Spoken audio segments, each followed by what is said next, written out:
بسم اللہ الرحمن الرحیم الحمد للہ رب العالمین وصلی اللہ علی سیدنا محمد وآلہ الطیبین الطاہرین۔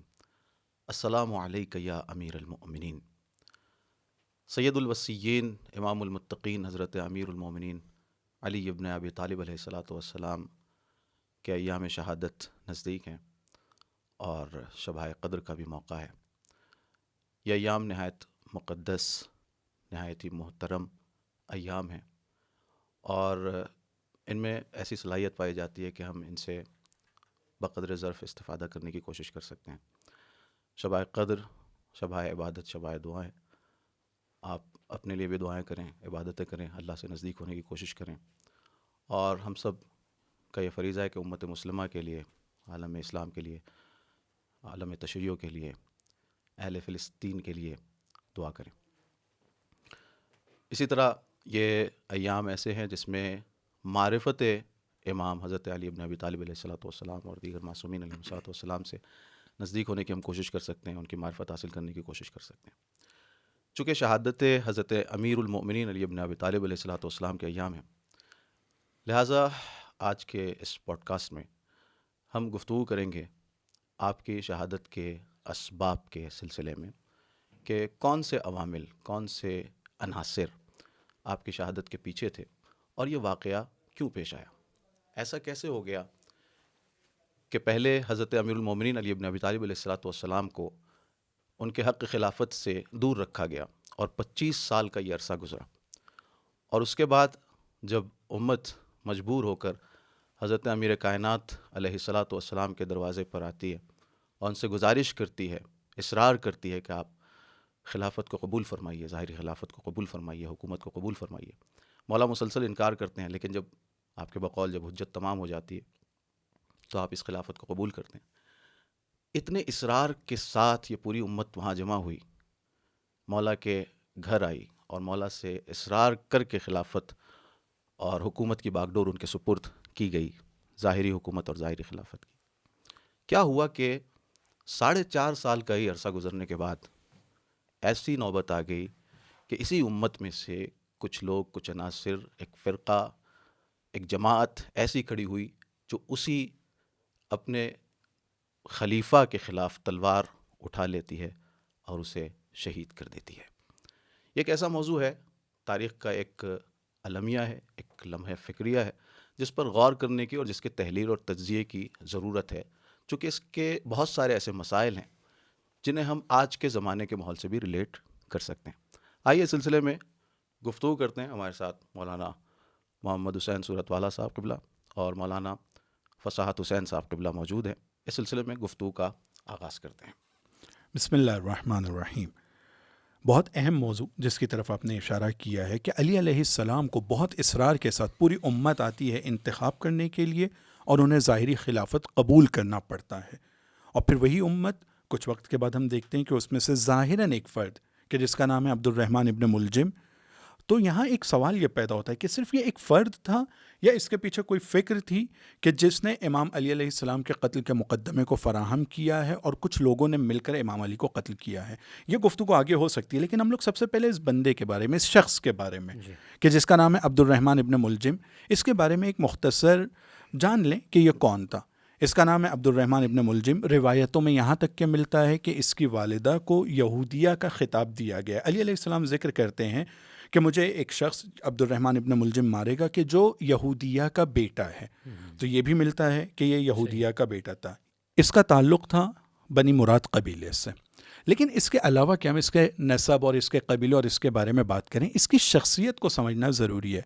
اسلام میں کچھ اہم واقعات کی طرف جب اشارہ کیا جاتا ہے، خاص طور پہ رسول خدا کے اس دنیا سے جانے کے بعد میں، جیسے فتح مصر ہے یا یمن کی طرف، یمن میں جس وقت وہاں پہ حاکمیت بڑھ رہی تھی اور وہاں پر جو ایک سلسلہ اسلام کے پھیلنے کے بعد شروع ہوا تھا، کچھ مختلف جگہوں پر یہ ذکر کیا جاتا ہے کہ دوسرے خلیفہ کے زمانے میں عمرو عاص، کہ جس کا فتح مصر کے اندر ایک بہت بڑا کردار بھی ذکر کیا گیا ہے، اس نے دوسرے خلیفہ سے یہ تقاضا کیا کہ ہمیں یہاں پر قاریان قرآن کی ضرورت ہے کہ جو قرآن کی تلاوت اور تعلیم کے لیے یہاں پر آئیں، تو آپ ہمیں کچھ لوگوں کو معرفی کیجیے اور ہمارے پاس بھیجیے۔ تو ایک شخص کے جس کو بھیجا گیا تو وہ عبد الرحمن ابن ملجم تھا۔ یمن میں بھی اس طرح کا اس کا ایک کردار ملتا ہے، اور اس وقت کہ جب یہ یمن میں جاتا ہے اور اسلام کی تبلیغ ایک طرح سے ظاہری طور پہ انجام دینے کے فرائض کو وہ پورا کر رہا تھا، تو اسی زمانے میں اس طرح کی روایتیں بھی ملتی ہیں کہ یہ وہ شخص تھا کہ جس کی اپنی زندگی میں پوری کوشش یہ ہوا کرتی تھی کہ علی علیہ السلام کی جو ضرورتیں ہیں ظاہری، ان کو پورا کرنے میں یہ پیش قدم رہا کرتا تھا، اور ان ضرورتوں کو اس طرح سے وہ علی علیہ السلام کے لیے ان ضرورتوں کو پوری کرنے کی ظاہری ضرورتوں کو پوری کرنے کی کوشش کرتا تھا کہ جس سے یہ لگتا تھا کہ یہ بہت زیادہ علی علیہ السلام سے محبت کرتا ہے۔ لیکن علی علیہ السلام نے اپنی زندگی میں مختلف مواقع پر ابن ملجم سے بیعت کو، یعنی جس وقت وہ حاکم بن گئے تھے اس وقت انہوں نے اس بیعت کو 3 مرتبہ سے زیادہ لے کر شاید ایک سگنل بھی دینا چاہ رہے تھے کہ اس کی یہ جو ظاہری برخورد میرے ساتھ اور رویہ اس کا جو میرے ساتھ ظاہری طور پر ہے، یہ لوگوں کو دھوکے میں نہ ڈالے، اور یہ بیعت کو بار بار لے کر ایک طرح سے یہ میسج دینے کی بھی کوشش کر رہے تھے کہ یہ شخص دوسروں سے کچھ الگ ہے، اور اس کے دل میں جو چیز پائی جاتی ہے علی علیہ السلام اپنے علم کے ذریعے سے شاید اسے جانتے تھے، لہٰذا وہ بیعت اس سے لے رہے تھے۔ اور یہ مولا وہاں پر شعر بھی پڑھتے ہیں، وہ جس کا مصرع یہ ہے کہ ارید حیاتہ و یرید قتلی، کہ میں اس کی زندگی چاہتا ہوں، میں اس کو زندگی دینا چاہتا ہوں، لیکن یہ مجھے قتل کرنا چاہتا ہے۔ تو وہاں پر لوگوں کے لیے اور شاید اس کے لیے بھی کسی حد تک کہ یہ اشارہ کر دیتے ہیں کہ یہ آئندہ میرا قاتل ہوگا۔ بالکل، یعنی لیکن اس خود حضرت امیر علیہ الصلوۃ والسلام نے اس بات کا اظہار کیا کہ جب اس نے 3 مرتبہ بیعت لی اس سے، تو اس کے لیے خود سوال ہوا ابن ملجم کے لیے، اس نے مولا سے پوچھا کہ ایسا کیوں کر رہے ہیں میرے ساتھ، بار بار ایک بار بیعت لے لی، 3 بار مسلسل آپ بیعت لے رہے ہیں۔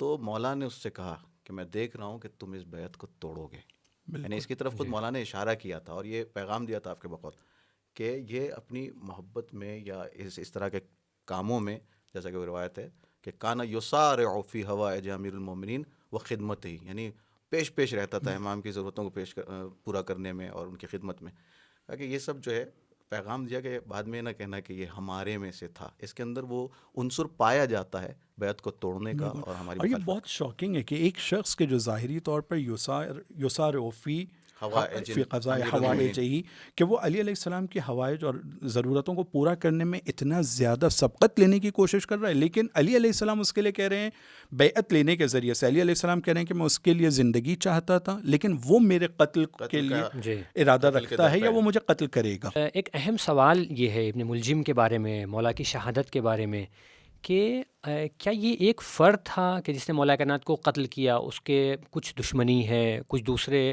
اہداف و مقاصد ہیں، اس کی کچھ خواہشات ہیں جن کو وہ جو ہے وہ پورا کرنا چاہتا ہے، اس وجہ سے اس نے قتل کیا ہے، یا پھر نہیں اس کے پیچھے پوری ایک فکر ہے؟ کیوں سوال ہم یہ کر رہے ہیں؟ کیونکہ اگر ایک فکر ہوگی تو پھر وہ فکر ہو سکتا ہے کہ ہمیشہ کے لیے باقی رہ جائے۔ اگر ایک فرد ہوگا، ایک فرد نے فرد کے ختم ہونے کے بعد جی قصہ تمام ہو جائے گا، قصہ تمام ہو جاتا ہے، لیکن اگر فکر ہے تو وہ ایک تاریخی عبرت بن جاتی ہے۔ ہم اس کے فکر کے اجزاء اور عناصر کو ہم دیکھ سکتے ہیں کہ آئندہ بھی کہیں پر ہم کوئی نظر تو نہیں آ رہے ہیں۔ اور یہاں پر مولا کائنات کے واقعے میں ہم دیکھتے ہیں، مولا کائنات کی شہادت کے سلسلے میں ہم دیکھتے ہیں کہ کئی طرح کی روایتیں نقل کی جاتی ہیں۔ بعض روایتیں اس طرح سے ہے کہ جہاں پر جنگ نہروان کو کافی زیادہ بولڈ کیا گیا ہے، اور یہ کہا گیا ہے کہ جنگ نہروان کا بدلہ لینے کے لیے انہوں نے یہ اقدام کیا، ابن ملجم نے یہ اقدام کیا۔ اور بعض جگہوں پر یہ کہا جاتا ہے کہ قطام نام کی خاتون کا بہت بڑا کردار تھا، اور چونکہ ابن ملجم اسے شادی کرنا چاہتا تھا اور اس نے شرط رکھی تھی کہ مولا کائنات کو قتل کرنا ہوگا تبھی وہ اس سے شادی کرے گی۔ یہ ساری باتیں صحیح ہو سکتی ہیں اپنے آپ میں، لیکن ہم اس بات کا انکار نہیں کر سکتے ہیں کہ ابن ملجم صرف اور صرف پرسنل دشمنی کی وجہ سے یا پرسنل کسی مقصد تک پہنچنے کی وجہ سے اس نے آپ کو شہید کیا ہے۔ کیوں؟ اس کی کیا وجہ ہے؟ اس کی وجہ ہے کہ تاریخ میں یہ بھی ملتا ہے کہ اس کے مولا کائنات کے ساتھ ساتھ کو قتل کرنے کے ساتھ ساتھ معاویہ کو قتل کرنے کا بھی منصوبہ بنایا گیا، عمرو عاص کو بھی قتل کرنے کا منصوبہ بنایا گیا۔ تو اگر صرف اور صرف اس کی کوئی انفرادی دشمنی ہو تو پھر ظاہر ہے کہ وہ کئی لوگوں کو ایک ساتھ قتل کرنے کا منصوبہ نہیں بنائے گا۔ اور اس سے یہاں سے ایسا لگتا ہے کہ خوارج کی چونکہ سب کے ساتھ میں دشمنی تھی، لہٰذا یہ کوشش کی اس نے کہ مولا کو قتل کیا جائے۔ اس کا مطلب یہ ہے کہ پیچھے ایک فکر ہے، کچھ انحرافی عقائد اور نظریات ہیں کہ جن کی وجہ سے مولا کو شہید کیا گیا ہے۔ اور دوسری وجہ یہ ہے کہ جس وقت وہ مولا کو شہید کر رہا ہے اس وقت وہ مشہور وہ جملہ کہہ رہا ہے جو خوارج ہمیشہ دہراتے رہتے تھے، اور وہ یہ ہے کہ للہ الحکم یا علی لا لکا، اے علی حکومت جو ہے وہ حکومت کا اختیار حکومت جو ہے وہ صرف خدا کے لیے ہے، اس کا اختیار صرف خدا کو ہے، آپ کو نہیں ہے، ٹھیک. تو یہ جو نعرہ تھا یہ خوارج کا تھا. اس کا مطلب یہ ہے کہ یہاں پر جو قطام کے کردار کو بہت زیادہ بولڈ کر دیا جاتا ہے یا کوئی دوسری چیزوں کو زیادہ بولڈ کیا جاتا ہے، وہ ایسا نہیں ہے، بلکہ وہاں پر یقیناً ایک انحرافی عقیدہ ہے، ایک انحرافی فکر ہے، دین کے بارے میں بعض غلط فہمیاں ہیں، دین کو غلط طریقے سے سمجھنا ہے. ان ساری چیزوں کا کردار رہا ہے مولا کی شہادت میں. لہٰذا ہم اگر آ کر کے دیکھیں تو خلاصہ ہم یہ کر سکتے ہیں اپنی بات کا کہ مولا کو خوارج کی فکر نے شہید کیا ہے. اور اسی لیے آپ دیکھیں کہ وہ جو ہم اعمال شب قدر میں ہم لعنت بھیجتے ہیں اور وہ کہتے ہیں کہ اللہم لعن قتلۃ امیر المؤمنین، مولا کائنات کے ایک قاتل پر ہم لعنت نہیں کرتے بلکہ قاتلوں پر لعنت کرتے ہیں. اس کا مطلب یہ ہے کہ پورا ایک گروہ ہے، پوری ایک جماعت ہے کہ جو اس قتل کے پیچھے ہے. جی بالکل ایسا ہی ہے. یعنی ابن ملجم ایک شخص ہے، لیکن ایسا نہیں کہ صرف ایک شخص نے آ کے قتل کر دیا امیر المومنین کو اور اس کے آگے پیچھے کوئی نہیں ہے، جی بلکہ باقاعدہ ایک فکر ہے جو خارجی فکر کہی جاتی ہے، خوارج کی فکر کہی جاتی ہے، گروہ ہے پورا خوارج. اب یہ کہ خوارج یہ کہاں سے پیدا ہوئے، یہ کہ خوارج نام کی مخلوق کہاں سے پیدا ہو گئی بھائی عالم اسلام کے اندر. تو یہ سارا واقعہ پلٹتا ہے جنگ صفین کی طرف. جنگ صفین کا واقعہ آپ کی نظروں میں ہے کہ جنگ صفین کا جب واقعہ پیش آتا ہے اور آخر میں جب لشکر امام امیر المومنین علیہ الصلوۃ والسلام فتح کے بالکل قریب پہنچ جاتا ہے کہ حضرت مالک اشتر جو ہیں خیمے معاویہ کے قریب پہنچ گئے ہیں، اور وہاں پر انہوں نے امر عاص کے کہنے پر فوج امیر شام نے نیزوں پر قرآن کو بلند کر لیا. نیزوں پر قرآن کو بلند کرنا تھا کہ ادھر کچھ لوگ جو امیر المومنین کی فوج میں تھے انہوں نے کہا کہ ہم قرآن سے جنگ نہیں کریں گے، سامنے قرآن ہے، اس کا مطلب یہ مسلمان ہے، ہم قرآن اور اہل قرآن سے جنگ نہیں کریں گے. حضرت امیر المومنین ان کو سمجھاتے رہے کہ بھائی یہ قرآن تم دیکھ رہے ہو، مگر اس بات پر بھی تو غور کرو کہ یہ دشمن کی ایک چال ہے، وہ قرآن کو نیزے پر اٹھا کر خود حقیقت قرآن کو نابود کرنا چاہ رہے ہیں. یہ سامنے جو ہے وہ قرآن جلدوں پر رکھا ہوا قرآن ہے. انہوں نے کہا نہیں، ہم قرآن سے جنگ نہیں کریں گے. امیر المومنین نے کہا میں بھی یہی کہہ رہا ہوں، قرآن سے جنگ نہیں کرو، قرآن کے لیے جنگ کرو، قرآن کی حقیقت اور قرآن کو بچانے کے لیے جنگ کرو، دین کے بچانے کے لیے جنگ کرو. لیکن ان لوگوں کے چونکہ وہ نیرو مائنڈڈ لوگ تھے، تنگ نظر لوگ تھے، ان کو یہ بات سمجھ میں نہیں آتی ہے، اور یہاں تک انہوں نے شدت دکھائی کہ امیر المومنین کے خلاف انہوں نے شمشیر کھینچ لی. امیر المومنین کو اپنا ایک قاصد بھیجنا پڑا مالک اشتر کے قریب کہ اگر چاہتے ہو کہ میری جان بچ جائے اور یہ لوگ مجھے قتل نہ کریں تو واپس آ جاؤ، انہوں نے مجھے مجبور کر دیا ہے. مالک اشتر نے کہا میں بالکل قریب ہوں. کہا آ جاؤ. مالک اشتر واپس آتے ہیں اور اس کے بعد ان لوگوں نے کہا کہ اب کیا کیا جائے. کہا کہ حکم بنایا جائے، اب یہ جنگ کیسے خاتمہ پیدا کرے، کیا ہو، کون خلیفہ بنے. تو انہوں نے طے کرنے کے لیے کوئی فیصلہ کرنے والا، کوئی فیصلہ کرنے والا آئے، حکم جس کو کہتے ہیں، حکمیت کا واقعہ تاریخ میں موجود ہے، کہ کوئی فیصلہ کرنے والا. تو امیر المومنین نے کہا ٹھیک ہے، اگر تم کہتے ہو تو کر لیتے ہیں، ابن عباس کو حکم بناؤ ہماری طرف سے. انہوں نے کہا کہ نہیں، ابن عباس تو آپ کے رشتہ دار ہیں، وہ تو آپ کے حق میں فیصلہ سنائیں گے. کہا کس کو بناؤ گے؟ کہا ابو موسیٰ اشعری کو بنائیں گے ہم. ابو موسیٰ اشعری کون ہے؟ ابو موسیٰ اشعری وہ شخص ہے جو عراق میں کسی منصب پر فائز تھا. حضرت امیر المومنین علیہ الصلوۃ والسلام نے اس کو معزول کیا تھا، اور یہ معزول کیا ہوا شخص تھا امیر المومنین کا. ظاہر ہے کہ اس کے دل میں بغض ہے اور کینہ ہے. اس کو بنایا ان لوگوں نے. امام کہتے رہے اس لائق نہیں ہے، مگر وہ لوگ اپنی ضد پر، یہ خوارج نام کا جو گروہ ہے جو اب تشکیل پا رہا ہے، وہ اپنی ہٹ درمی پر اڑا رہا کہ نہیں ہم اسی کو بنائیں گے. اب صورتحال یہ ہے کہ معاویہ کی طرف سے امر عاص بنایا گیا فیصلہ کرنے والا، اور ادھر سے ابو موسیٰ اشعری کو، جو نہایت بیوقوف قسم کا انسان ہے اور بغض بھی رکھتا ہے امیر المومنین سے، اس کو بنایا گیا. اب ان دونوں میں بڑے دنوں تک میٹنگیں ہوئی، جلسے ہوئے کہ بھئی کیسے کیا کیا جائے. کئی دنوں تک کہ یہ ان کے میٹنگز اور نشست و برخاست آپس میں چل رہی تھی، اور ایک بہت اہم فیصلہ یہ لوگوں نے لے لیا. اور وہ فیصلہ یہ لیتے ہیں یہ دونوں مل کر کہ ہم دونوں یہ ممبر پر جائیں گے، لوگوں کے سامنے بیان کریں گے کہ علی علیہ السلام اور معاویہ دونوں کو خلافت سے معزول کر دیا جائے گا، اور یہ دونوں کو اب حکومت کرنے کا کوئی حق نہیں ہوگا. کیونکہ حکومتیں بھی دو حصوں میں بٹی ہوئی تھی، ایک عراق کی طرف کی حکومت اور اس طرف کی جو علی علیہ السلام وہاں پر حاکم تھے اور خلافت، اور ایک طرف جو سیریا اور اس طرف کا علاقہ تھا شام کا، وہ علاقہ معاویہ کے قبضے میں تھا. تو یہ فیصلہ لیا گیا کہ دونوں کو حکومت سے معزول کیا جائے گا. اب جب حکومت سے معزول کرنے کا فیصلہ لیتے ہیں، اس کے بعد یہ قرار پاتا ہے کہ آ کے اس کو لوگوں کے درمیان، پبلک کے درمیان ممبر پر جا کر بیان کیا جائے. ابو موسیٰ اشعری اور عمرو عاص ممبر کے نزدیک دونوں کھڑے ہیں، اور ابو موسیٰ اشعری پہلے عمرو عاص کی طرف دیکھ کر کہتا ہے کہ بھائی آپ اوپر جائیے اور جو ہم لوگوں نے مل کر فیصلہ لیا اس فیصلے کا آپ اعلان کر دیجئے.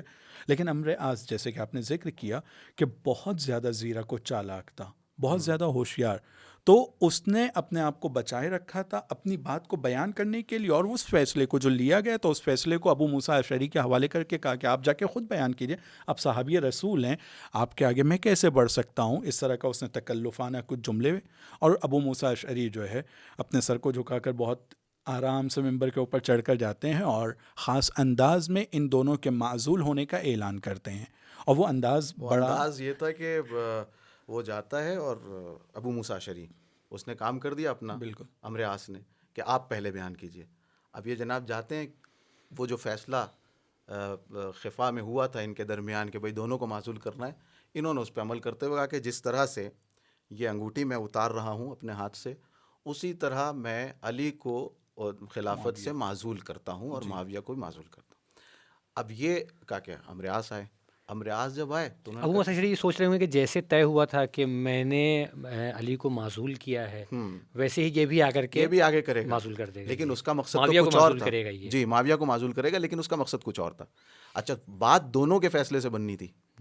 یہ بعد میں آیا اپنی چالاکی کی بنیاد پر. اس نے آگے کہا، یہ انگوٹھی اتاری اور بائیں ہاتھ کی انگلی میں ایسے پہنائی اور کہا کہ علی کو میں نے معزول کیا اور معاویہ کو خلافت پر بٹھا دیا، ایسے منسوب کر دیا. ایسے منسوب کر دیا. جیسے میں انگوٹھی اپنی انگلی میں پہن رہا ہوں، ایسے میں نے معاویہ کو منسوب کر دیا. بہرحال ان کا منصوبہ یہ تھا کہ دونوں کو معزول ہونا ہے، لیکن ہوا کیا کہ دونوں معزول نہیں کیے گئے بلکہ معاویہ کو منسوب کر دیا گیا. اب ان میں خلفشار ہوا کہ یہ ہوا کیا، یہ تو ہم بیوقوف بن گئے. تو انہوں نے کہا کہ نہیں ایسے نہیں ہوگا، اور یہ اپنے اس کیے پر پچھتانے لگے کہ یہ تو ہم بیوقوف بن گئے.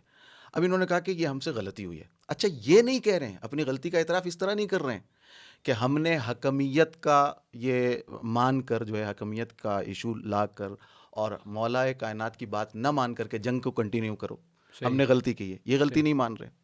اور یہ بھی نہیں مان رہے کہ مثلا اگر حکمیت ہو بھی گئی تھی تو ابن عباس کی بات مان لیتے، ابن عباس کو حکم بنا لیتے، مالک اشتر کو حکم. یہ بھی نہیں کہہ رہے ہیں. تیسری چیز کہہ رہے ہیں کہ کلن اصلاً بنیادی طور پر یہ حکمیت جو ہے نا، یہی غلط ہے. اس لیے کہ ان الحکم الا للہ، قرآن کی آیت پڑھی کہ حکومت کا حق، ان کی مراد یہ تھی حکومت کا حق جو ہے اللہ کے لیے. مولا علی کے پاس آئے اور کہنے لگے کہ توبہ کیجئے، ہم نے توبہ کر لی، آپ توبہ کیجئے. کہا کہ میں کس بات کی توبہ کروں؟ بالکل. اور یعنی عجیب ہے کہ علی علیہ السلام جس چیز کی مخالفت کر رہے تھے اور مان نہیں رہے تھے، اسی چیز کے اوپر آ کر اب اصرار کر رہے ہیں کہ آپ توبہ کیجئے. اور ایک ایسی ڈیمانڈ ہے کہ ایک ایسے گناہ کی توبہ کرنے کے لیے کہہ رہے ہیں کہ جو علی علیہ السلام نے نہیں کیا ہے اور سوچا نہیں ہے، بلکہ روک رہے تھے کہ جس راستے پر تم جا رہے ہو، حکمیت کے راستے پر، یہ غلط راستہ ہے، اس کو طے مت کرو، آگے مت بڑھو. تو جس چیز سے علی علیہ السلام روک رہے تھے اور یہ لوگ آگے بڑھ رہے تھے اپنی غلطی کی اور اپنی توبہ کے بجائے، وہ علی علیہ السلام سے ڈیمانڈ کرتے ہیں کہ آپ توبہ کیجئے. اور علی علیہ السلام، ظاہر سی بات ہے، جب انہوں نے حکمیت کو مانا ہی نہیں تھا اور وہ یہ کہہ رہے تھے کہ میں نہیں مانوں گا، ان کو قتل کی دھمکی دی گئی ہے اور ان کی جان کے اوپر جواب نہیں، تو انہوں نے کہا مجبوری میں کہ جب یہاں اس طرح کا خلفشار ہو گیا تو حکمیت کو اس اصرار کے باوجود انہوں نے قبول کیا تھا. اور وہ لوگ دیکھیے اس پر باقی رہتے ہیں، وہ لوگ یعنی یہ مسئلہ یہیں پر ختم نہیں ہو جاتا ہے، وہ بار بار اصرار کرتے ہیں. مولا کائنات فرماتے ہیں کہ میں کس بات کی توبہ کروں، میں نے کوئی غلطی نہیں کی، کوئی گناہ نہیں کیا ہے. جنگ نہروان کا جو واقعہ پیش آتا ہے وہ اسی وجہ سے پیش آتا ہے کہ یہ جب لشکر وہاں سے واپس آتا ہے صفین سے، تو یہ لوگ کوفہ نہیں جاتے ہیں. 12,000 لوگ خوارج کی اسی فکر سے متاثر ہو کر کے 12,000 کا لشکر ایک جگہ اکٹھا ہو جاتا ہے اور کہتے ہیں کہ ہم مولا کائنات سے جنگ کریں گے. یہ وہ مقام ہے جہاں سے خوارج وجود میں آ رہے ہیں. وہ جو ہمارا پوائنٹ تھا کہ خوارج کہاں سے وجود میں آئے، یہ وہ مقام تھا کہ جہاں سے خوارج وجود میں آتے ہیں. اب یہ لوگ مولا علی سے بار بار اصرار کرتے ہیں آپ توبہ کیجئے. مولا فرماتے ہیں کہ بھائی میں کس بات کی توبہ کروں، ویسے تو استغفر اللہ من کل ذنب، ہر گناہ سے، لیکن یہ جو پوائنٹ تم کہہ رہے ہو یہ میں نے کیا نہیں، یہ گناہ جو میں نے کیا نہیں اس کی توبہ کیوں کروں. لیکن وہ لوگ اپنے اصرار پر باقی رہتے ہیں اور جب توبہ نہیں کرتے ہیں مولا تو مولا کو کافر قرار دیتے ہیں. یعنی یہ معاذ اللہ نعوذ باللہ خاکم بدہن کہتے ہیں کہ آپ کافر ہیں. اور کافر کرنے کے بعد کہتے ہیں کہ پھر یہ واجب القتل بھی ہیں، چونکہ انہوں نے گناہ کیا ہے اور مرتکب گناہ کبیرہ ان کا عقیدہ یہ بنا جی کہ وہ کافر ہوتا ہے، صحیح. اور جب کافر ہو جاتا ہے اگر تو توبہ ظاہر نہ کرے تو پھر اس سے توبہ جنگ نہ کرے کرنا تو اس سے ضروری ہے. جنگ کرنا ضروری ہے، ولو حاکم کیوں نہ ہو. یہ ان کا عقیدہ بنتا ہے کہ ہمارا عقیدہ، امامیہ کا عقیدہ یہ نہیں ہے کہ جو گناہ کبیرہ انجام دے وہ کافر ہے، وہ دائرۂ ایمان میں رہتا ہے، ہاں گنہگار ہے، فاسق ہے، مگر لیکن ان کا نظریہ ایسا بنتا ہے. یہاں سے یہ خوارج اپنے عقائد و نظریات کے ساتھ تشکیل پاتے ہیں، اور ان کی ایک طویل فہرست ہے خصوصیات کی. یعنی یہ اس طرح کا گروہ بنا کیسے، یعنی اس پر اگر گفتگو کی جائے تو یہ ان کے اندر جو صفات پائی جاتی تھیں، ایسے لوگ تھے جو نہایت ہی تنگ نظر اور افراط و تفرید کا شکار، عصبیت، تعصب ان کے اندر، حماقت حد درجہ، جاہلیت اور جہالت دونوں ان کے اندر موجود تھی. یہ وہ صفات تھے، مثلا اپنے علاوہ کسی کو مسلمان نہ سمجھنا، اپنے بنائے ہوئے عقیدے کو معیار بنانا اور اس معیار کی بنیاد پر سب کی تکفیر کرنا، یہ وہ ان کے اندر صفات اور خصوصیات تھے. یہ فکری طور پر اس طرح کے، لیکن ان کا ظاہر جناب ابن عباس جس وقت علی علیہ السلام کی طرف سے ان سے ملنے کے لیے جاتے ہیں اور علی علیہ السلام کے درمیان ایک رابطے کا وہ کام کر رہے تھے کہ علی علیہ السلام کی باتوں کو خوارج تک کے اور خوارج کی باتیں امام علی تک کے پہنچائے، تو جو ظاہری حلیے کو جناب ابن عباس بیان کرتے ہیں اس وقت، وہ ظاہری حلیہ بھی واقعاً ایک اس طرح کا حلیہ ہے کہ ہر انسان اگر صرف ان کے ظاہری حلیے کو اگر دیکھے گا اور ان باتوں کو، جو ان کی نفسانی کیفیت اور ان کی فکری کیفیت کو، شاید وہ آسانی سے ان دونوں کو میچ نہیں کر پائے گا. ایک طرف ابن عباس آ کے بیان کرتے ہیں کہ نماز پڑھنے کی وجہ سے ان کی پیشانیوں کے اوپر گٹوں کے نشان ہیں، یعنی قرحتن، یعنی ایسے لوگ نہیں ہیں کہ جو صرف نماز پڑھتے ہیں، 5 وقت کی نماز کے پابند ہیں، بلکہ اتنی نمازیں پڑھتے ہیں، اتنے سجدے کرتے ہیں کہ اس کی وجہ سے گٹے ہو چکے ہیں. اور ہاتھ کی جو کیفیت بیان کی ہے کہ ہاتھ میں ان کے محنت کش ہونے کی وجہ سے، بہت زیادہ محنت کرنے والے افراد ہونے کی وجہ سے ان کے ہاتھوں میں بھی گٹے ہیں. بالکل اسی طرح سے کہ وہ محنتی لوگ ہیں، نماز کے پابند، اور عام نمازیوں کی طرح نہیں، بلکہ ان کی نماز کی کیفیت بھی، اور زاہد بھی ہیں، زاہد اتنے ہیں کہ وعلیہم قمصم مرحضہ، یعنی بہت ہی مندرس قسم کا لباس، بہت ہی پرانے لباس پہننے والے لوگ ہیں. اور وہ مشمرون یعنی ان کے ہاں اپنے عقیدے کو لے کے ایک بہت ہی قاطعیت پائی جاتی ہے، ان کے چہرے پر ایک صلابت پائی جاتی ہے. اب ظاہر ہے کہ کوئی ایسا شخص سامنے آیا آپ کے جو عبادت گزار ہے، نمازی ہے، روزے دار ہے، گٹا پڑا ہوا ہے یہاں پر سجدوں کے نشان کی وجہ سے، اور زاہد بھی ہے، تو کوئی بھی فریب کھا جائے گا اس کے ظاہر کو دیکھ کے. اور وہ جو میں نے بات کہی نا، وہ صفات جو میں نے بیان کی آپ کے سامنے کہ تنگ نظری، عصبیت، جاہلیت، حماقت، دوست و دشمن کی پہچان نہیں، افراط و تفرید کا شکار ہیں، یہ ساری صفات نے انہیں ایسا بنایا تھا. یعنی چونکہ یہ صفات ان کے اندر پائی جاتی تھیں، لہٰذا وہ صرف اور صرف اسلام کو اس کے ظاہر میں دیکھ رہے تھے. نماز پڑھو، روزہ رکھو، روح اسلام کیا ہے اس سے ناواقف تھے. اور اسی لیے دیکھیے ان کی یہ جو ظاہری خصوصیات ہیں، ان کی عبادت اور جس طرح سے ان کا زہد، اس کی وجہ سے ان کا مقابلہ کرنا کتنا سخت تھا. یقیناً ایسے لوگوں نے کافی متاثر کیا ہوگا اپنے زمانے کے لوگوں کو، لیکن مولا کائنات فرماتے ہیں کہ یہ میں ہی تھا کہ جس نے اس فتنے کا مقابلہ کیا ہے. انا فقعت عین الفتنہ، جی، میں نے اس فتنے کی آنکھ کو جو ہے وہ پھوڑ دیا. لم یکن لیجتری علیہا احد غیری، میرے علاوہ کوئی بھی یہ جرأت کام نہیں کر سکتا تھا اس بات کی. یہ اسی نقطے کی طرف اشارہ ہے مولا کا کہ دیکھو تو ایک دم آپ عبادت گزار مسلمان نظر آ رہے ہیں، وہ بھی پابند صوم و صلاۃ مسلمان، اور سب سے آگے ظواہر کی رعایت کرنے میں.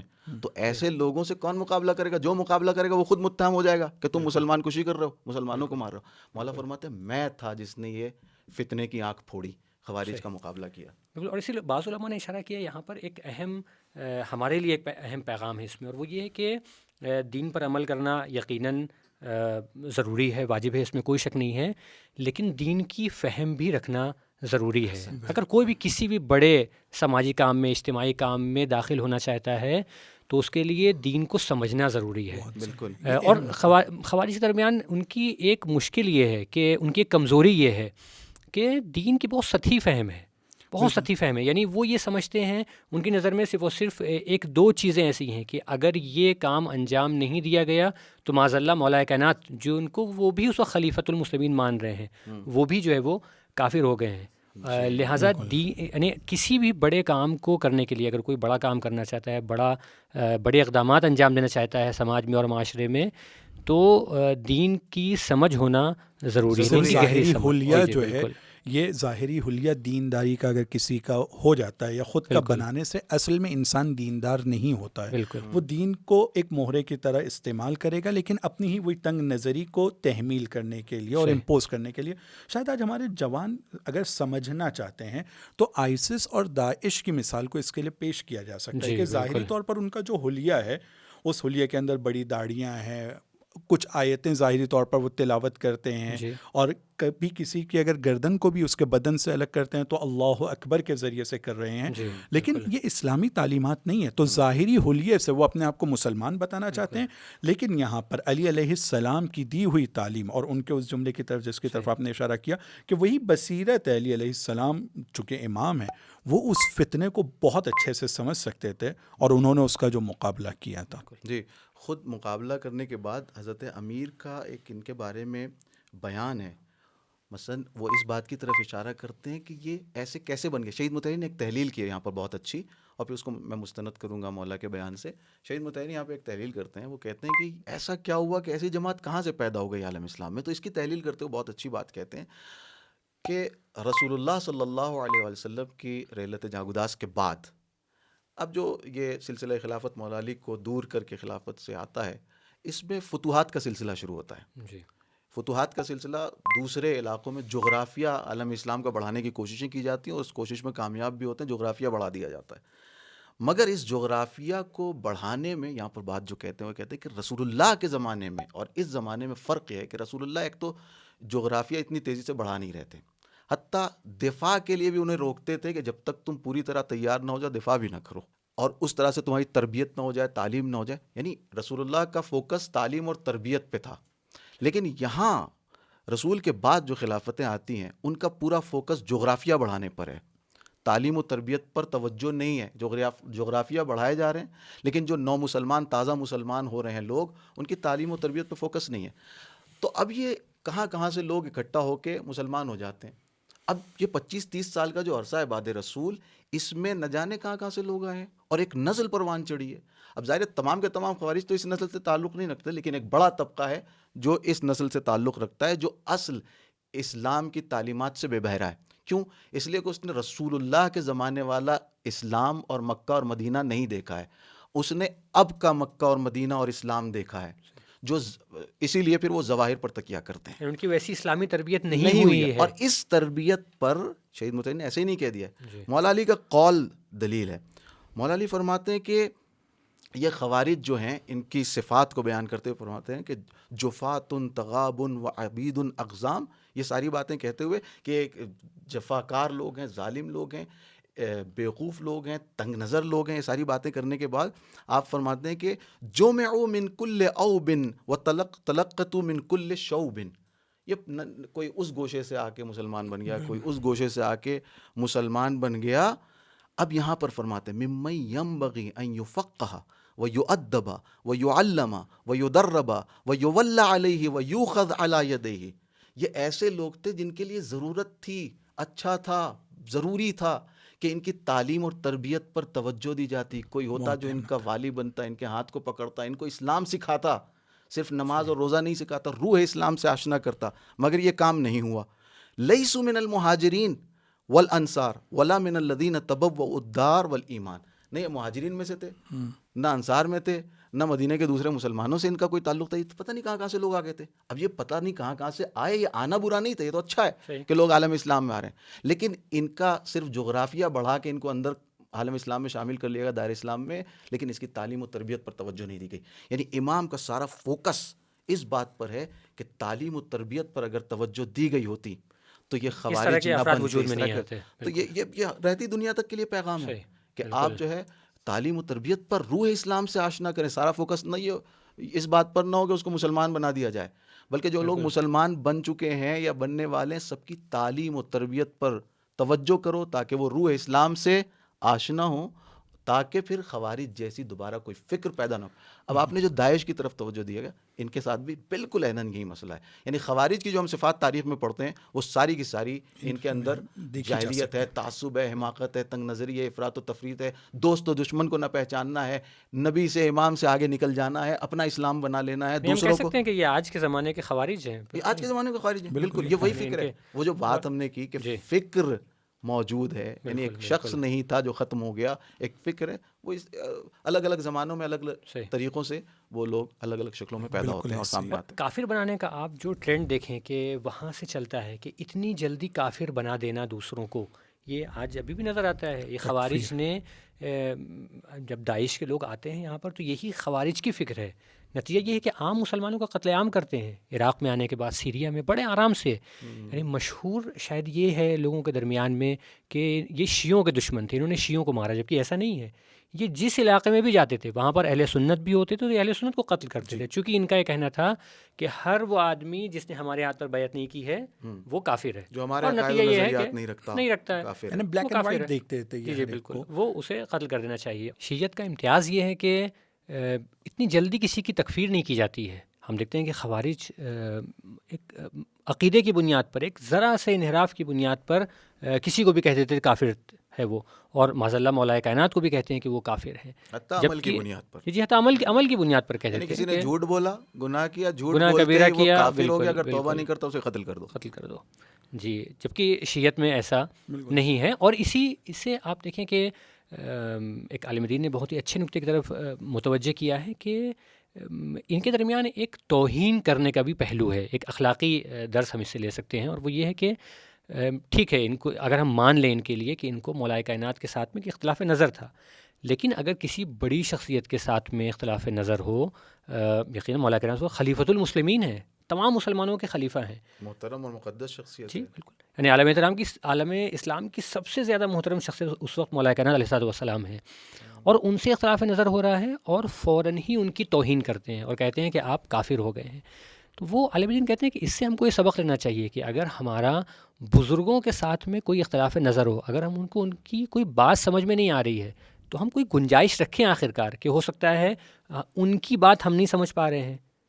یہ ضروری نہیں ہے کہ اگر انہوں نے ہماری نظر میں کوئی غلطی کی ہے تو فوراً ہم کہیں کہ نہیں وہ دین کے دائرے سے خارج ہو گئے ہیں، وہ تشیع کے دائرے سے خارج ہو گئے ہیں، وہ اسلام کے دائرے سے خارج ہو رہے ہیں. تو جو افکار ہیں، اور خاص طور سے جب ہماری گفتگو مومنین سے ہو، ہماری گفتگو جو ہے وہ عالم اسلام، عالم تشیع کی بڑی شخصیات کے متعلق ہو، تو ہمیں ایک لچک رکھنی چاہیے نظریات میں، اپنی افکار میں، کہ ہم اتنی جلدی کسی کو دین سے خارج نہ کر دیں چند معمولی نظریات کے اختلافات کی بنیاد پر. بالکل اس کی نظر کو جاننے کی کوشش کریں، بجائے اس کے کہ دور سے بیٹھ کر آنکھوں کو بند کر کے کسی پر کفر کا، کسی پر گمراہی کا فیصلہ اور ہم فتویٰ لگانا شروع کر دیں.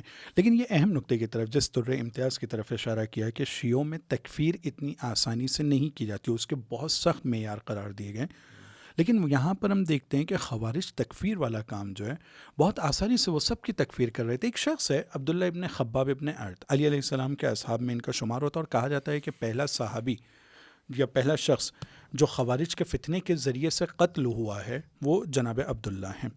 اور یہ والا واقعہ بہت دردناک واقعہ ہے. اس واقعے کے اندر کچھ ایسے پہلو پائے جاتے ہیں کہ جہاں پر خوارج کے دوغلے ہونے کا اور ان کی جو وہ صفت جو اندرونی منافقت ہے وہ ان کی دکھ کر آتی ہے اور واضح ہوتی ہے.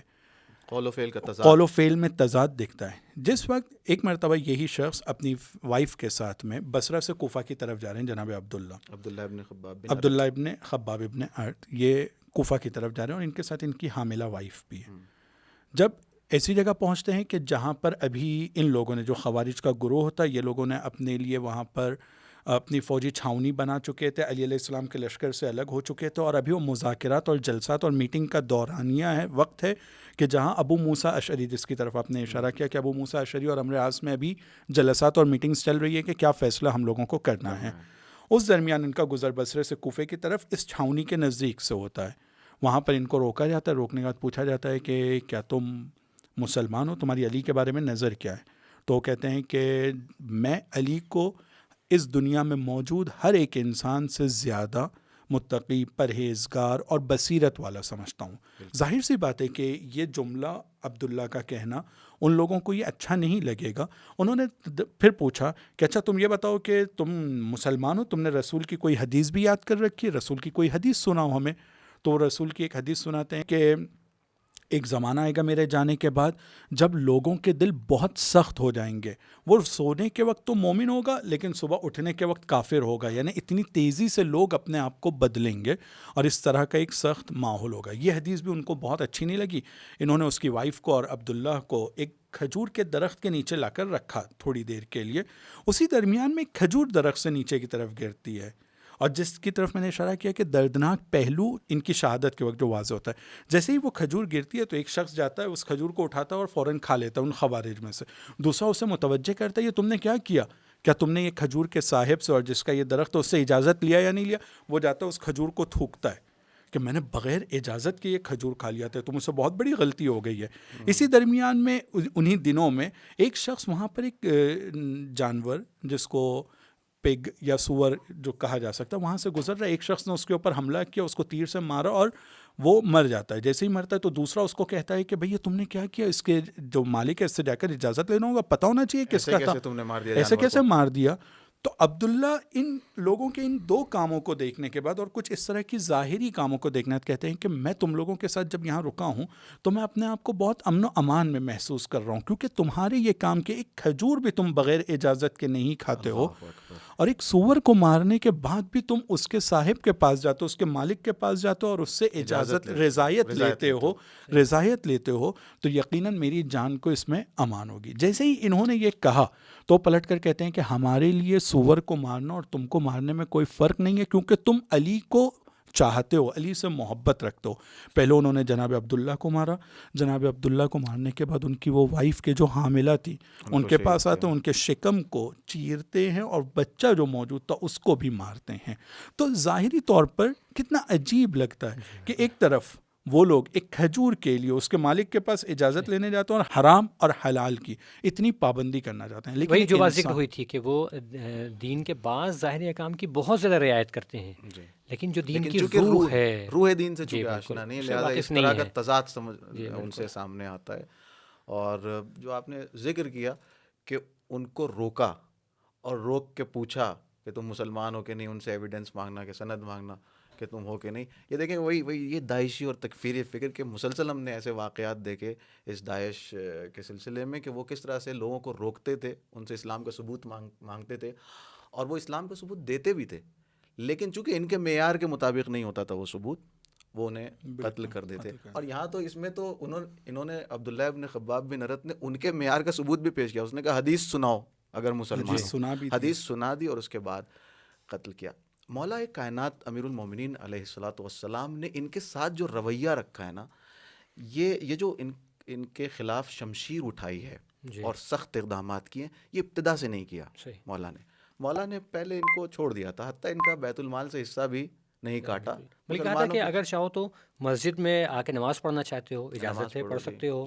بیت المال سے آپ دیکھیں کتنا سخت موقع ہے کہ سارے لوگوں کو جیسے بیت المال سے حصہ دیا جا رہا ہے ویسے ہی مولا کہہ رہے ہیں کہ تمہارا بھی حصہ قطع نہیں کیا جائے گا، اگرچہ تم میرے مخالف ہو، اگرچہ تم نے مجھ سے جنگ کی ہے، لیکن اس کے باوجود بھی ان کا حصہ کاٹا نہیں جائے گا، وہاں سے ان کو حصہ دیا جائے گا۔ بالکل، یہ مولا کی عدالت ہے، مولا کا انصاف ہے، اور اللہ کے لیے کام کرنا ہے کہ جس طرح سے عمرو ابن عبدود کے سینے سے اتر گئے تھے صرف اس بات پہ کہ میری ذاتی دشمنی شامل نہ ہو، وہ پوری زندگی یہ چیز حاکم تھی مولا کی زندگی میں، یہاں پہ ذاتی دشمنی شامل نہ ہو، بلکہ ابھی تک جب تک انہوں نے عالم اسلام کے امن کو نہیں بگاڑا تھا، سماج کے امن کو نہیں بگاڑا تھا، مسلحانہ اقدامات نہیں کیے تھے، مولا نے ان کے ساتھ مماشات کی، ان کو ٹچ نہیں کیا اس طرح سے کہ ان کے خلاف شمشیر اٹھائیں۔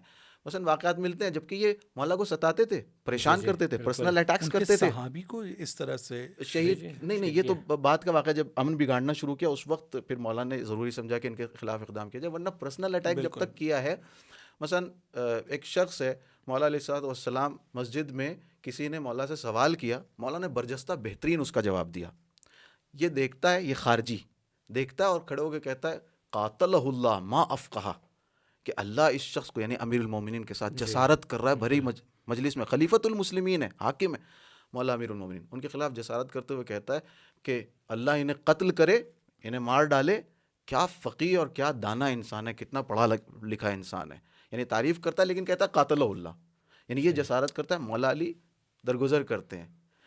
اسی طرح ابن قوہ نام کا شخص ہے، مولا علی نماز پڑھ رہے ہیں، آ کے وہ بار بار آیت پڑھ رہا ہے لئن اشرکت لیحبطن عملک، یہ آیت پڑھ رہا ہے، مولا پر طنز کر رہا ہے کہ ٹھیک ہے آپ نے بہت سارے کام کیے ہیں، سابق اسلام میں بڑے آپ کے کارنامے رہے ہیں، لیکن آپ کے سارے اعمال اس معاذ اللہ کفر کی وجہ سے ہبط ہو گئے، ختم ہو گئے ہیں. طنز کرتا ہے. جب 2 بار وہ آیتیں پڑھتا ہے مولا جواب نہیں دیتے، آخر میں اس سے کہتے ہیں کہ فاصبر ان وعد اللہ حق. آپ بھی آیت سے اس کا جواب دیتے ٹھیک ہے قیامت کے دن تمہیں معلوم ہو جائے گا. یعنی اس طرح کی مماشات، کوئی سخت اقدام نہیں کرتے. لیکن جب امن بگاڑا، جب اس طرح کے اقدامات کیے جن کی طرف آپ نے اشارہ کیا اور لوگوں کو کی تکفیر کر کر کے ان کو قتل کرنا شروع کیا، تب مولا نے ان کے خلاف شمشیر اٹھانا ضروری سمجھا، اور اتنا ضروری سمجھا کہ فرمایا کہ وہی جملہ کہ انا فقعت عین الفتنہ، اور کوئی بھی اس چیز کی جرت نہیں کر سکتا تھا کہ ایسے لوگوں کا مقابلہ اس طرح سے کر سکے، میں نے فتنے کی آنکھ کو پھوڑا. اچھا، یہیں پر ہمیں اس سوال کا بھی جواب مل جاتا ہے کہ ابن ملجم جیسا فرد کیسے قاتل بن گیا. یعنی وہ فرد کہ جو جس نے مولا کائنات کی بیعت کی ہے، جو مولا کے لشکر میں ہے، اور اس کے بعد وہ مولا کائنات جیسی شخصیت کو شہید کر دیتا ہے. آخر کیا وجہ ہے؟ کیونکہ ہم نے یہاں پر خوارج کی خصوصیات کے بارے میں گفتگو کی کہ خوارج کے یہاں تنگ نظری پائی جاتی ہے. ذرا سا اپنے عقیدے سے مخالف ہوا فرد اور اسے کہہ دیا کہ یہ کافر ہے. ان کی اسلامی تربیت نہیں ہوئی ہے، ان کو اسلام کی فہم نہیں ہے، دین کی سمجھ نہیں ہے. نتیجہ یہ ہے کہ جب وہ حکمیت کے مسئلے میں بول رہے ہیں، حکومت کے معاملات میں بول رہے ہیں، دین کے بڑے معاملات کے بارے میں گفتگو کر رہے ہیں، تو پھر یہاں پر دین کی سمجھ ہونی چاہیے، دینی تربیت ہونی چاہیے. اس کے بغیر ہم دینی سمجھ کے بغیر، دین کو سمجھے بغیر ہم دین کے بڑے معاملات میں گفتگو نہیں کر سکتے ہیں.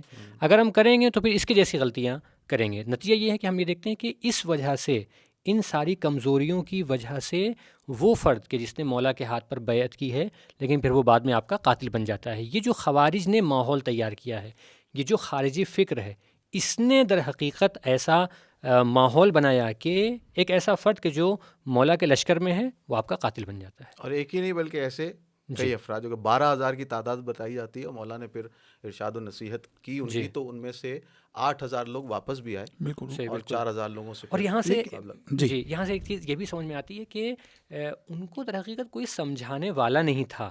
جی، وہ منحرف ہو گئے تھے. یعنی جب دین فہمی آئی تو پھر وہ ان میں سے 8، بڑی بات ہے کہ ایک جنگ کے لیے لوگ اکٹھا ہوئے ہیں، جنگ کرنے کے لیے آئے مولا سے، 12,000 لوگ آئے ہیں. مولا جب جا کر کے نصیحت کرتے ہیں ان کو، تو اس میں سے 12,000 میں سے 8,000 لوگ پھر آپ کی طرف آ جاتے ہیں.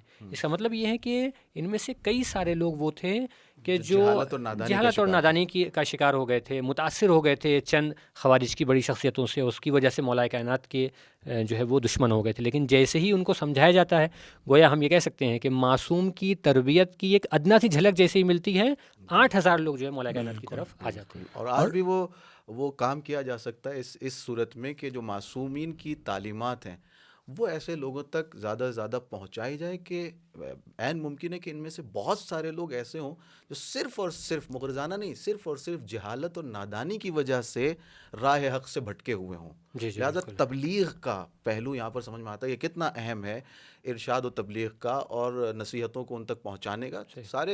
ساری دنیا تشنہ ہدایت ہے، ان میں سے بہت سے ایسے لوگ ہیں کہ اگر ان تک معارف پہنچائے جائیں، حقائق پہنچائے جائیں، یعنی تو ایک طرف ہم یہ دیکھتے ہیں کہ یہ لوگ اپنی تنگ نظری کی وجہ سے اتنے بے رحم اور سفاک ہو جاتے ہیں کہ علی علیہ السلام کے صحابی کو جس طرح سے انہوں نے شہید کیا، اس حاملہ خاتون کو، پھر جنگ ہوتی ہے، جنگ کے بعد اب ابن ملجم بھی علی علیہ السلام کو بہت ہی عجیب طریقے سے، جس طرح سے اس نے تلوار کو زہر آلود کیا، تو اور جو روایتیں ملتی ہیں.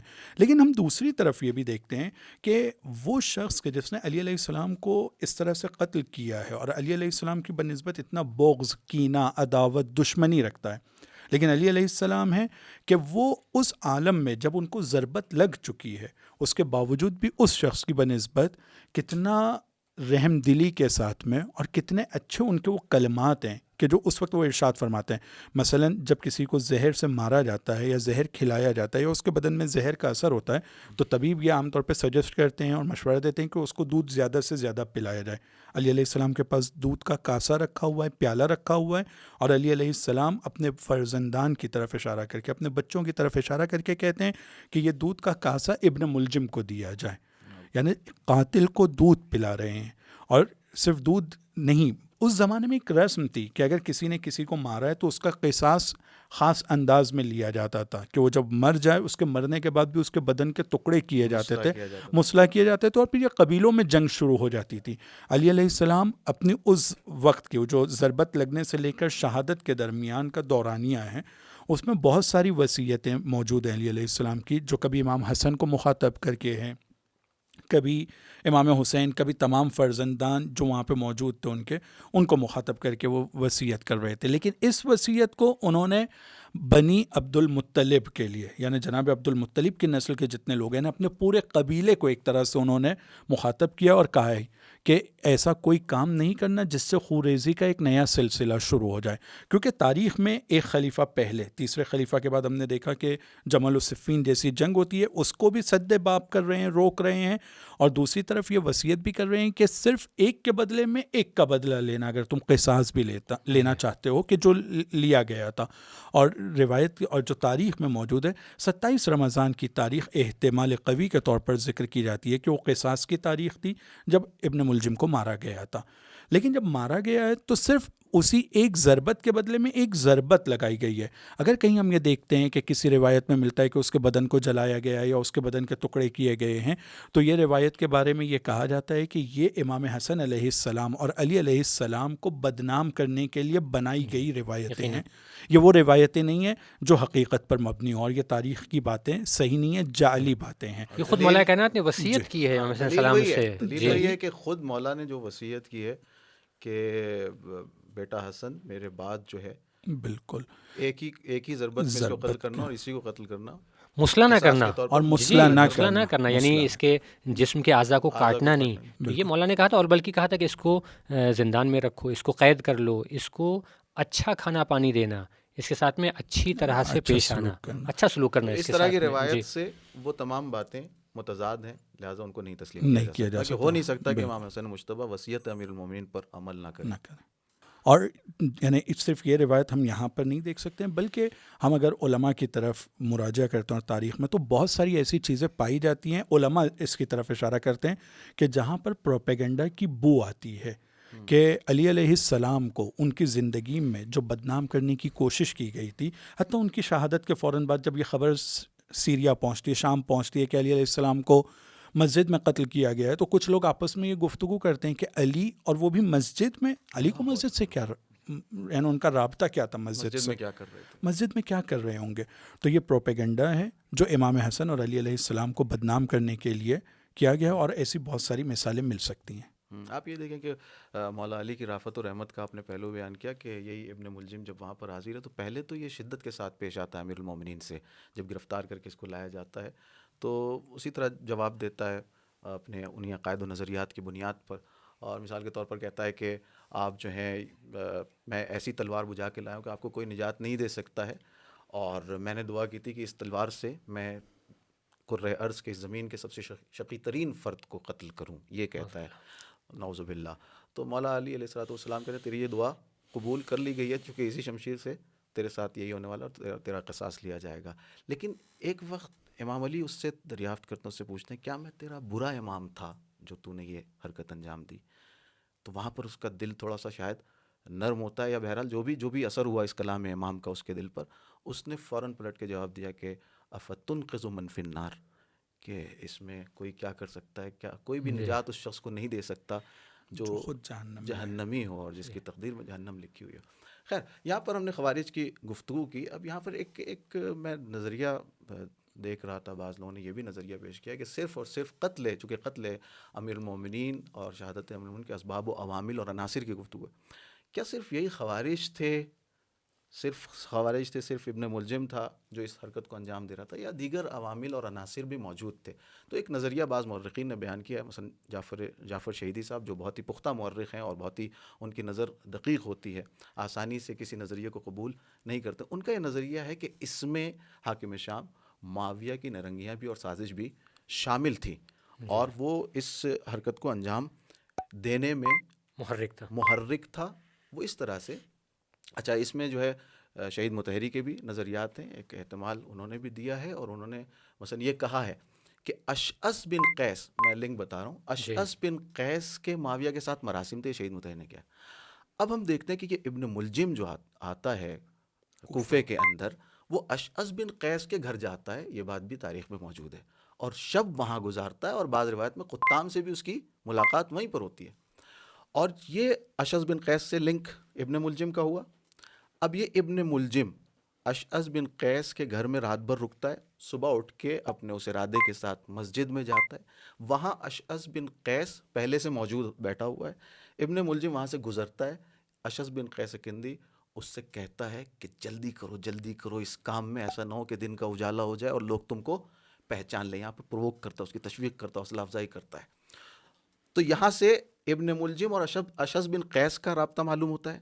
شہید مطہری کہتے ہیں اپنے مطالعات کی بنیاد پر کہ اشعث بن قیس کندی کے روابط ہیں معاویہ کے ساتھ. تو یہاں سے یہ اس احتمال میں قوت پائی جاتی ہے کہ معاویہ اس کام میں شریک تھا، پرووک کیا تھا اس نے. اور یہ بعید بھی نہیں ہے احتمال، یہ احتمال بالکل بعید نہیں ہے، کیونکہ اس وقت کرۂ خاک پر اگر کوئی معاویہ کا، جس کو دشمن سمجھتا تھا معاویہ، اپنا سب سے بڑا دشمن کوئی تھا، تو وہ حضرت امیر تھے، اور وہ بالکل یہ چاہتا تھا کہ حضرت امیر اس کے راستے سے ہٹ جائیں. تو اس میں کوئی احتمال، کوئی بعید سا احتمال نہیں، یہ کیسے ہو سکتا ہے؟ بالکل، جیسے کہ اس کے بعد مولانا امام حسین علیہ السلام کو اس نے شہید کروایا. مولانا امام حسین علیہ السلام کو شہید کروایا.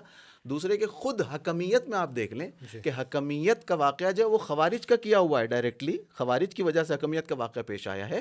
لیکن وہ واقعہ پیش آنے میں جو چال بازیاں شامل ہیں، وہ کس کی شامل ہیں؟ معاویہ اور امراض کی شامل ہیں. اسی طرح قتل امام علی میں اگرچہ خوارج نے یہ کام انجام دیا ہے، ابن ملجم نے انجام دیا ہے، مگر ایسا نہیں ہے کہ معاویہ کی نیرنگیاں اس میں شامل نہیں ہیں، اور اس نے اس مسئلے سے استفادہ نہیں کیا. خاص کر ہم دیکھتے ہیں کہ آپ نے شروع میں ہم نے جو گفتگو کی ابن ملجم کے تعارف میں، کہ ابن ملجم کے روابط تھے کس کے ساتھ؟ امر عاص کے ساتھ. جو لسان المیزان میں عسقلانی یہ روایت، یہ تاریخی واقعہ ہے، وہ لکھتے ہیں جیسا کہ آپ نے بیان کیا کہ امر عاص کو ایک قاری قرآن، معلم قرآن کی ضرورت ہوئی. اس نے جو اس وقت کے خلیفہ سے، خلیفہ دوم سے مسلمانوں کے رابطہ کیا کہ کوئی ایسا معلم قرآن بھیجیے. خلیفہ دوم نے کہا ابن ملجم مرادی کو لے کے جاؤ اور اس کو فلاں مسجد کے بغل میں گھر دو اور یہ کام کرے گا. تو امر عاص سے بھی اس کا لنک ہے. تو یہ ساری باتیں اکٹھا ہو کے اس احتمال کو قوی بناتی ہیں، اس نظریے کو قوت بخشتی ہیں کہ ہو نہ ہو ان کا بھی اس میں اثر رہا ہے اور انہوں نے ان سے استفادہ کیا. اور شہید مطہری اس بات کی طرف اشارہ کرتے ہیں کہ 3 لوگوں سے مقابلہ کیا امیر المومنین نے، ایک اصحاب جمل سے، ایک اصحاب صفین سے، اور ایک اصحاب نہروان سے، یعنی خوارج سے. اصحاب جمل کون تھے؟ یہ دولت مند لوگ تھے، پیسوں کے چکر میں رہنے والے لوگ تھے، دولت کے چکر میں رہنے والے لوگ تھے، اور دولت کی وجہ سے ہی بیت المال سے حق بڑھاؤ، نہیں تو پھر اس کے بعد سے وہ جنگ جمل کا واقعہ پیش آتا ہے، مولا جب نہیں دیتے ان کو اس سے حق سے زیادہ. یہ پیسہ پرست اور دولت پرست لوگ تھے. دوسرے کون ہیں؟ اصحاب صفین. صفین کون ہے؟ یہ چالاک منافق لوگ ہیں، عیار اور مکار لوگ ہیں. پہلے دولت پرست، یہ چالاک منافق عیار مکار. اور خوارج کون ہے؟ وہ نہایت تنگ نظر، افراط و تفریط کا شکار، احمق، جاہل، جاہلیت کا شکار، تعصب کا شکار، ایسے لوگ تھے. ان 3 فکروں سے مولا نے باقاعدہ مقابلہ کیا ہے.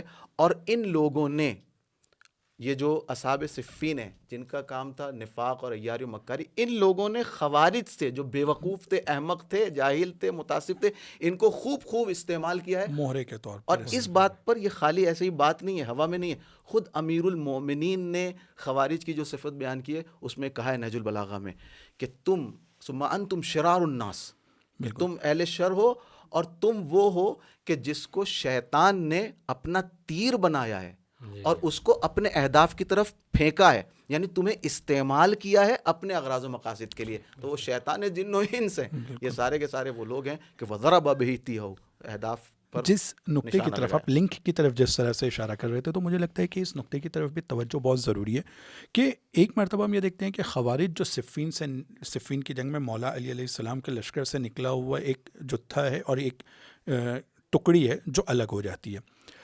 اشعث ابن قیس اس وقت علی علیہ السلام کے ساتھ ہے، صفین میں علی علیہ السلام کے ساتھ ہے، اور کوفہ کے ایک بہت بڑے قبیلے کا وہ سردار بھی ہے۔ یہ خوارج، یعنی آپ کی اس بات کی تائید میں کہ یہ کس طرح سے استعمال کیا ان لوگوں نے، اشعث ابن قیس کے گھر پر یہ آ کر رکتا ہے۔ لیکن اشعث ابن قیس کے بارے میں یہ نقطے کی طرف توجہ بہت ضروری ہے کہ جس وقت حکمیت کی بات چل رہی تھی اور علی علیہ السلام اصرار کر رہے تھے حکمیت کو نہ ماننے پر، کہ حکمیت کو قبول نہیں کیا جائے گا، یہاں پر صرف حل یہ ہے کہ جنگ کی جائے اور معاویہ کو یکسر اس کا کام تمام کیا جائے، تو یہ پورا قبیلہ جو اشعث ابن قیس جس کا سردار تھا قبیلہ کندی، یہ لوگ کھڑے ہوتے ہیں اور یہ لوگ علی علیہ السلام کے اوپر پریشر بناتے ہیں حکمیت کو قبول کرنے پر۔ یعنی امر آس کے اس نیرنگ کو، سازش کو، جو اس وقت وہ فریب دینا چاہ رہا تھا، اشعث ابن قیس اس داخل میں علی علیہ السلام کے لشکر کی طرف وہ مہرا ہے کہ جو اس کو امپلیمنٹ کرنے میں ایک بڑی مدد کرتا ہے۔ پورا ماحول اس نے تیار کیا اور بعد میں ابن ملجم کو اپنے گھر پر یعنی 1 مہینے تک کے، یا اگر مسجد میں بھی ہے تو کھانے پینے کا انتظام اشعث کے گھر سے تھا۔ تو یہ لوگ آپس میں مل جاتے ہیں اور وہ شخص کہ جو ان سب کا مشترک دشمن ہے اور ان کی دولت میں، ان کی حکومت میں جو رکاوٹ محسوس ہو رہی ہے، اس کو ہٹانے کے لیے مل کر یہ لوگ۔ اچھا، اس سے کوئی یہ پیغام نہ چاہیے، کوئی نہ سمجھے کہ خوارج کو بری کیا جا رہا ہے۔ جی، خوارج کا کردار نہیں، خوارج کا کردار ہے یقیناً، اور بلکہ ان کی جو خصوصیتیں بیان کی گئی ہیں کہ یہ ان کے اندر یعنی ناسمجھ لوگ ہیں، ان کے اندر دین کی فہم نہیں ہے، سماجی معاملات کی، سوشل ایشوز کی ان کے اندر جو ہے فہم نہیں ہے، ایک دین کی بہت ہی محدود قسم کی سمجھ ہے ان کے پاس، اس کی وجہ سے یہ دوسروں کا مہرا بن گئے، تو یقیناً ان کی بھی غلطی ہے۔ اب یہاں پر پیغام بھی ہے بھائی کہ مثلاً آپ یہ دیکھیں کہ کیسا انسان، کیسی صفت کا حامل انسان دوسروں کا آسانی سے مہرا بن جاتا ہے، شیاطین جن و انس کا، استکبار کا، سامراج کا، ایسے لوگوں کا کون کیسے مہرا بن جاتا ہے۔ اس کو آپ دیکھیں کہ اگر آپ میں تنگ نظری، یہ خوارج والی صفات پائی جا رہی ہے، آپ میں اگر تنگ نظری پائی جا رہی ہے، دین فہمی، روح اسلام سے آشنا نہیں ہے، ٹھیک ہے، افراط و تفرید کا شکار ہیں، دوست و دشمن کی شناخت نہیں ہے، امام سے اگر آپ آگے نکل رہے ہیں، امام سے اگر آپ آگے نکل رہے ہیں، یہ ساری باتیں وہ ہیں، یہ خصوصیات وہ ہیں جو ایک انسان کو دشمن کا آلہ کار بنانے کے لیے کافی ہوتی ہیں۔ یعنی ایسے شخص میں پوٹینشیل پایا جاتا ہے کہ وہ آسانی سے دشمن کا آلہ کار بن جائے اور وہ اپنے ہی دین کے خلاف، اپنے ہی امام کے خلاف شمشیر اٹھائے اور حتیٰ یہاں تک اس حد تک پہنچ جائے کہ امام کو شہید کر دے۔ اور جو اشعث ہے، اس کی دشمنی، اس کے پورے خاندان کے اہل بیت کے ساتھ میں دشمنی بہت ہی واضح ہے، کہ جو اس بات کو قوت بخشتی اس نظریے کو کہ جس میں کہا گیا ہے کہ یہ محرک تھا مولا کائنات کے قتل کا اور اس کا رابطہ تھا معاویہ سے۔ کیوں ہم دیکھتے ہیں اس کی دشمنی کی مثالیں جو ہمیں تاریخ اسلام میں نظر آتی ہیں بہت ہی واضح ہیں، کہ جودہ بنت اشعث یعنی اسی کی بیٹی ہے جو امام حسن علیہ السلام کو زہر دیتی ہے اور وہ زہر سے شہید کرتی ہے، اس کے بیٹے کربلا میں موجود ہیں، اور اس کی طرف خود جو ہے مولا کائنات نے بھی اشارہ کیا تھا کہ تمہاری نسل میں ہمارے ساتھ اور اہل بیت کے ساتھ میں دشمنی جاری رہے گی۔ بالکل، میرے خیال میں اچھی خاصی گفتگو ہو چکی ہے۔ ہم نے ابھی تک جو گفتگو کی خوارج کے سلسلے میں، اسباب شہادت امیر المومنین، کون کون سے ایسے عناصر تھے جو اس شہادت میں شامل تھے، خوارج کی فکر کیا تھی اور ان کے صفات کیا تھے، وہ فکر آج بھی زندہ رہ سکتی ہے یا نہیں رہ سکتی ہے، اور وہ صفات دوسرے لوگوں میں بھی پائے جا سکتے ہیں یعنی کہ نہیں جا سکتے، اس سلسلے میں ہم نے اچھی خاصی گفتگو کی۔ میرے خیال میں اتنی گفتگو کافی ہے۔ امید کرتا ہوں کہ ناظرین کو گفتگو پسند آئی ہوگی اور اس سے استفادہ کیا ہوگا۔ شبائے قدر ہیں، اور میں آپ دونوں حضرات سے بھی گزارش کرتا ہوں اور اپنے ناظرین سے بھی گزارش کرتا ہوں کہ جو شبائے قدر آنے والی ہیں ان میں عالم اسلام کو اور عالم اسلام کی جو مشکلات ہیں ان کو بھی نظر میں رکھتے ہوئے دعا کیجیے گا، ہم سب کو اپنی دعاؤں میں شامل رکھیے گا۔ والسلام علیکم ورحمۃ اللہ وبرکاتہ۔